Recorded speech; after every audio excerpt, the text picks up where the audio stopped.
This week, we're going to look at what case management is all about.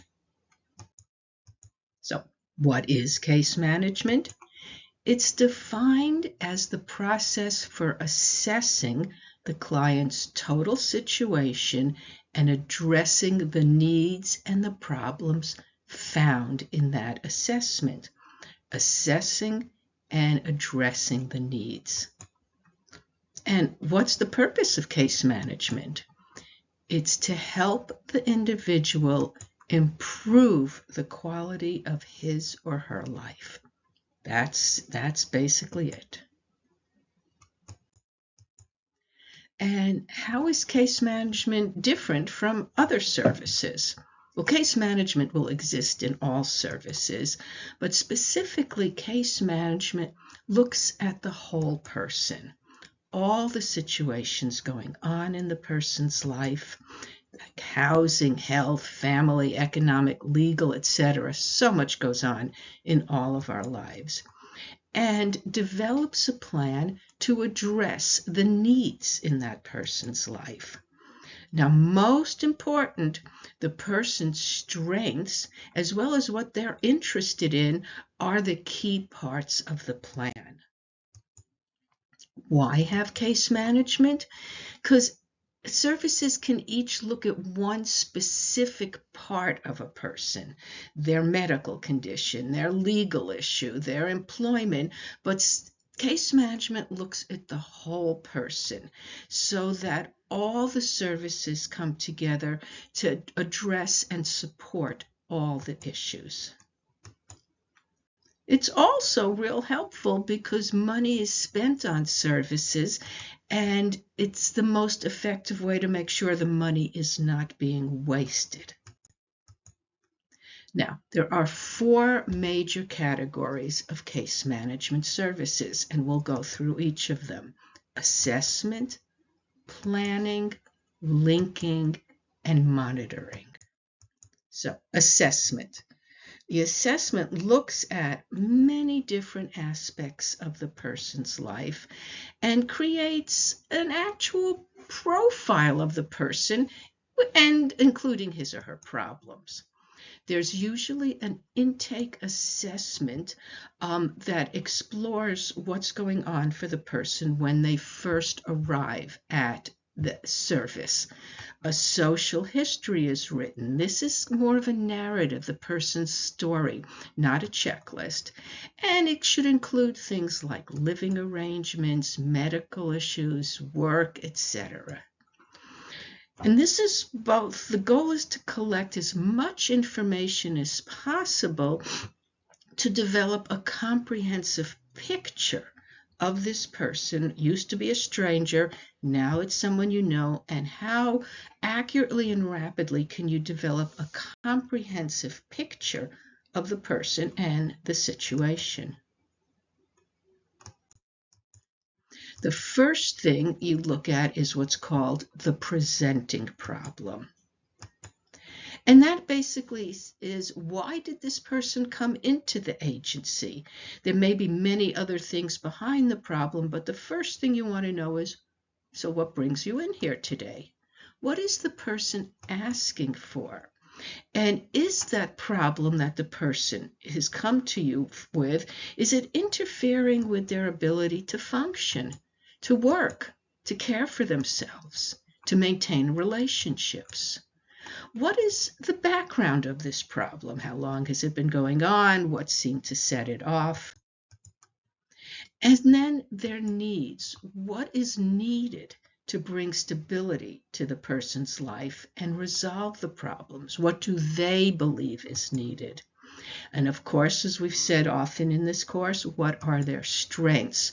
What do they have as strengths that will help them resolve the problem? Look at their mental health. You are not diagnosing them, but can the person think clearly? Generally, what would their mood be? And you write your summary of the problem. And with the person, you develop some recommendations for next steps. Then, after assessment, we move on to planning. And in planning with the person, you develop a plan that will address that the issues that were raised in the assessment need fixing. It's important that you, in case management, know what resources are available. There are formal agencies that are there to provide a specific service, and there are generic resources that the whole general population uses that may be of help to the person. There are support groups joining other people dealing with the same specific problem. Peer support, which might be people who've been through a similar problem and are happy to help someone else along the path. And more informal supports and informal resources like community groups, clubs, churches, etc.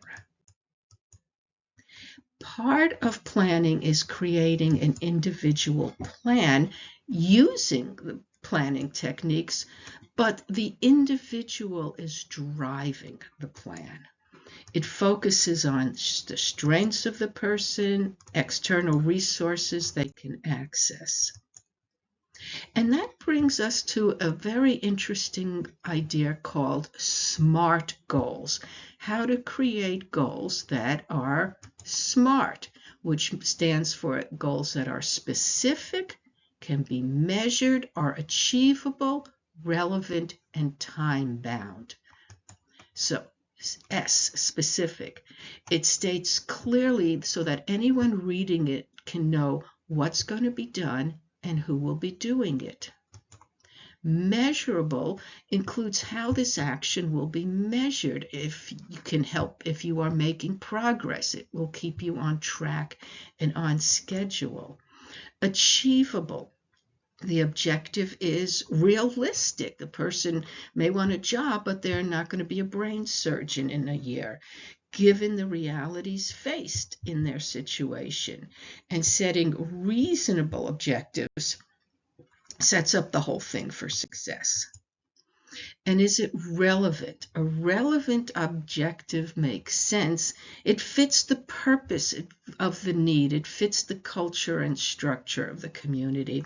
Is this goal relevant to what the person came in with? And time-bound. It will be done. It will have, you will do this for X amount of time. It will be completed at this date. Specific, measurable, attainable, relevant, and time-bound. So let's look at a couple of simple ones. Anne wants to lose weight and feel more healthy. The goal is that Anne will work out at the YMCA on the exercise bike and treadmill at least twice a week for 6 months. Is it specific? We can picture exactly what Anne's going to do at the Y on the bike and treadmill. Is it measurable? Yes, we can keep track of how many sessions Anne actually goes to work out. Is it achievable? Yes, it's not every day. It's not a huge commitment. It's only twice a week, and it's only using specific exercise machines. Is this relevant? Yeah, Anne wants to lose weight and feel more healthy. Exercising is directly related to weight loss and healthy. And is it time-bound? Yes, this is going to happen for 6 months. It is specific, it's measurable, it's achievable, it's relevant, and it's time-bound. Reaching a goal usually takes a number of steps, and these steps along the way to reaching the goal are called objectives. So, for example, Paul wants to get a better job. The goal says Paul will be employed in a full-time job with benefits, earning $25 an hour in 1 year. Is specific?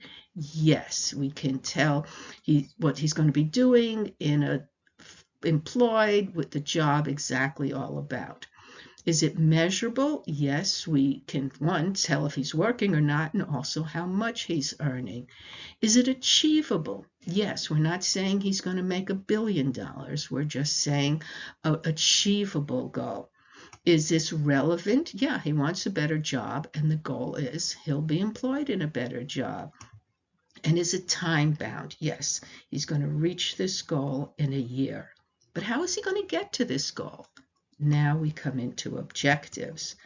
Objective 1, Paul will meet with a career counselor at the Career Center once a week and choose a new career within 2 months. So again, it's specific what he's going to do, measurable, achievable, relevant, and time-bound. So first he meets and has to decide what career he's going to go to. Objective 2, Paul will enroll and graduate from a job training program within the year. Objective 3, Paul will meet with the job counselor to find and apply for jobs until he's hired in a new job that meets his requirements. To get to this goal of full-time employment with benefits earning at least $25 an hour, he needs to figure out what kind of career, go through a job training program, and work with a job counselor to apply for jobs. Planning is ongoing because the goals and plans over the years will change. So following the person as they move towards their goals, as things change over time, is critical. Now we come to linking.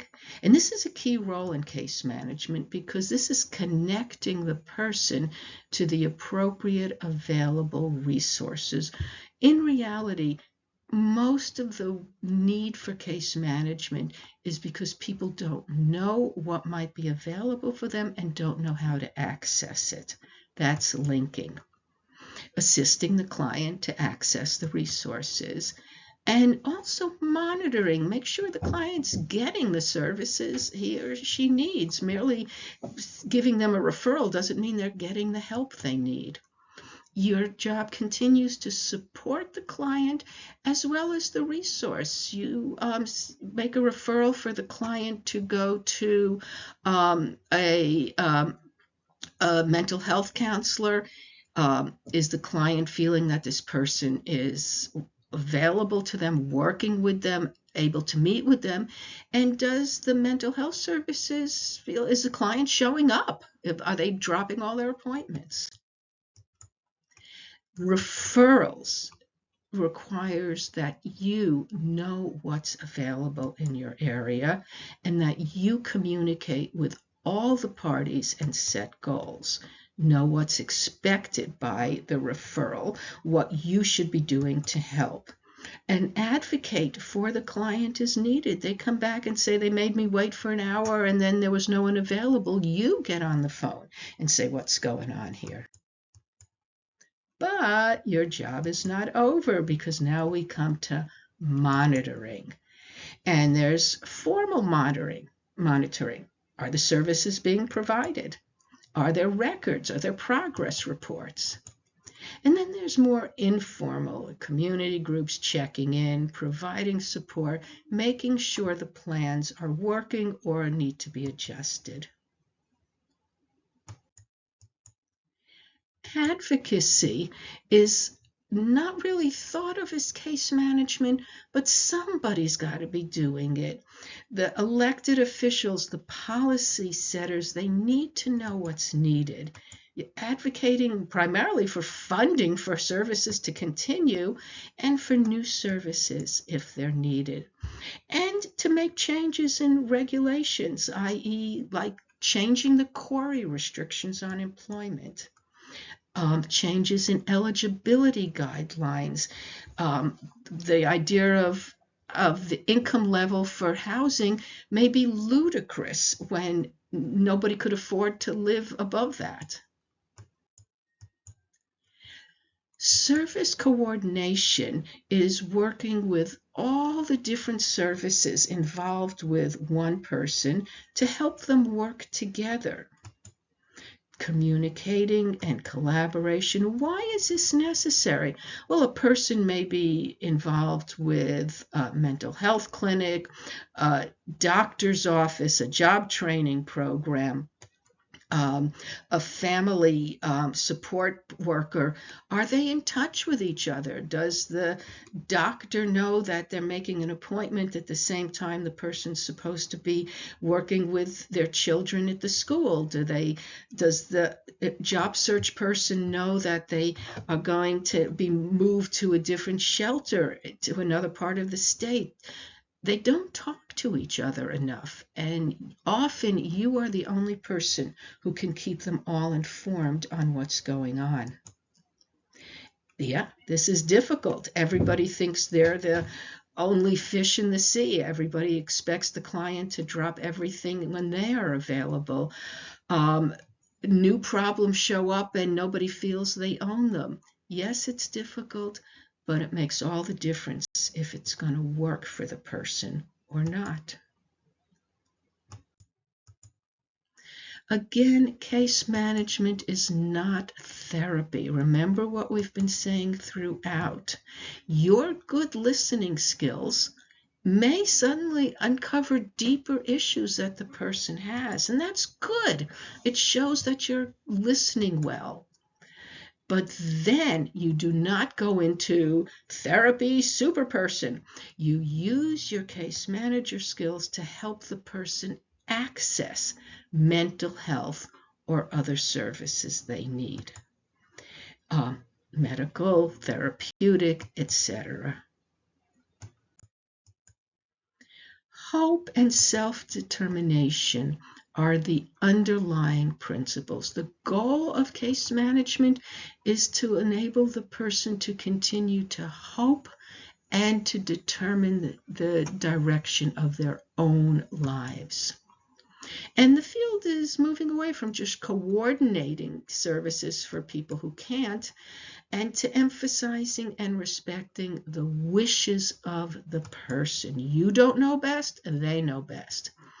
In working with children, it uses the resiliency model that children can bounce back. With adults, it's a recovery model that is respectful, that believes in their own self-determination.